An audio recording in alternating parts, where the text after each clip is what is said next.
Well, the situation in Spain is desperate.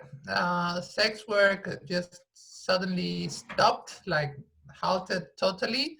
Of course, there's a lot of migrant sex workers. A lot of them without the regular documents. So our income suddenly stopped. Of course, we live in a daily basis. It's very difficult to have some savings, and because of our precarious previous situation, and well, we are facing sometimes evictions. We are facing difficulty to get some food and get the basic income that we need for living. So here in Spain, we are facing almost total loss of income. Also, we are not sure when it will be over, when we can start working again. Some of us have savings, some of us don't have. So those who are without savings, they are accumulating debts. They will have to pay them later. Spain is not a place where we can earn a lot of money. So there are many sex workers who have no savings. They live day by day. They cannot save because they are not earning that much. And I would say that there is not so much fear of contracting the disease, but there is more fear of losing income. We are young. Usually we are not so afraid of the disease itself, but we are afraid of economic consequences. All our working places are closed down, including street sex work. So we are not sure when we can start working again. Those who are undocumented migrants, they are afraid even to go out because there is a lot of police control. If they are stopped by the police, they probably will be deported. Well, the housing situation previous to the COVID-19 for sex workers was already awful. In big cities like Barcelona, rents are terribly high, like any other gentrified European city. So we basically live and work in rooms that we pay weekly.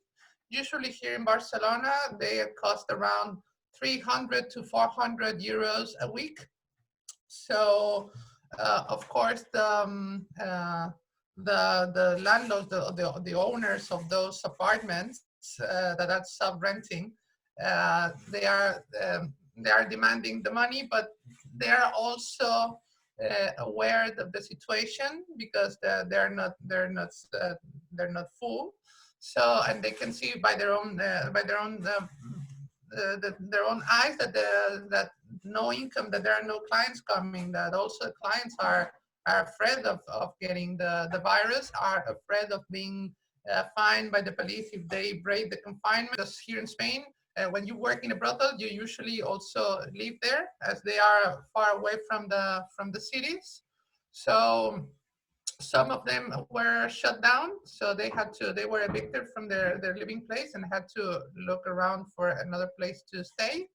And some of them that were allowed to stay, well, they were allowed by paying instead of 90 euros a day, that is what they usually pay in a brothel to stay and work. They are asking them 30 euros for the room every day. Me personally and other sex workers, we received offers from clients to spend the quarantine with them at their places. I know that some sex workers agreed for a reduced price. Some agreed for free because they have nowhere to go. It's not a bad thing, at least some solution, but it might lead to some abuse from the client. If he knows that we have nowhere to go, we have no money, then he has the power and he might become abusive. And I also know that some sex workers, especially those from Eastern Europe, from Romania, Bulgaria, they went home. I know one case of the person who worked in Paris and came back to Russia, if I can mention that. And yes, she was badly treated by her neighbors. They were calling her the source of infection, infected. She was accused of bringing the disease to Russia and things like that.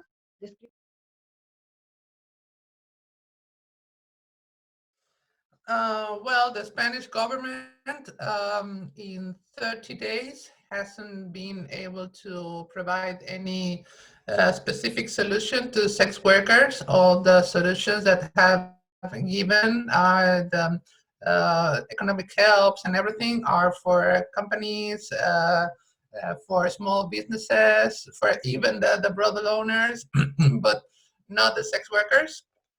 In fact, one of the biggest brothels in Europe, the Paradise here in La Jonquera in the French border, they're going to legally they can get this government helps, and it's the money is going to be used for, well, the maids of the rooms, and the waiter they have security, but not for the 90 sex workers that usually work there and that they produce the money.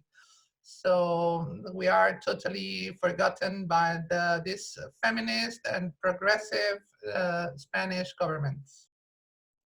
At the moment, the only help we can receive from the government is food, just basic stuff. I know some colleagues, they went to social services. Some of them got food, some of them don't. The social services evaluate who is the most vulnerable. It is not much, but at least something. Also, we have the information that the government of Balearic Island have amplified their basic income also for sex workers and for those who are working without contract. I think it is very good initiative. The basic income is of 560 euros. And in order to get that help, the sex worker must be registered at Balearic Island, and the sex worker must be known previously by social services or NGOs. Also, I think it is a time to repeal all the bylaws in Spain that are fining sex workers and their clients for work on the street. Because I'm sure after the quarantine is over, all the street-based sex workers will have to work double or triple in order to pay the debt. And what will happen? They, out of desperation, they will have to spend, I don't know, more hours on the street. They will have to work more than before.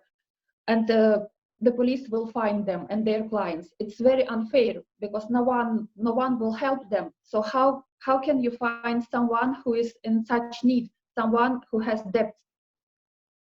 It's a very simple measure. It wouldn't cost anything to the government. They have to repeal these bylaws now.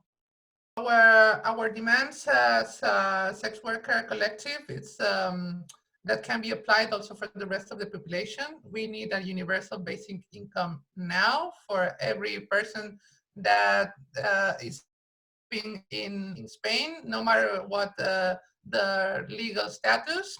Just for the fact of being here, we should be able to get that help. This is the scenario. This devastation is the scenario that the lack of rights has led us to here. We don't have a right for anything. We previously we didn't have the right to a sick leave. Not now, and we are more in danger. So we are asking we are demanding the Spanish government to sit down with us and to implement the decriminalization of sex work, as well as to regulate it in the way that that it's beneficiary to the weakest part, that is the sex workers themselves. When the quarantine is over, I personally expect more sex workers on the market. I know one friend who lost their job due to the pandemic, and she's an ex-sex worker. So now she's expecting for the decision of her employer. If she doesn't have a job anymore, probably she will have to start doing sex work again. So I think that there will be an increase in the number of sex workers. Also, probably the prices will go down as there will be more people offering sex work, and probably the working conditions will worsen. Probably we will have to agree on the services we wouldn't agree before the pandemic.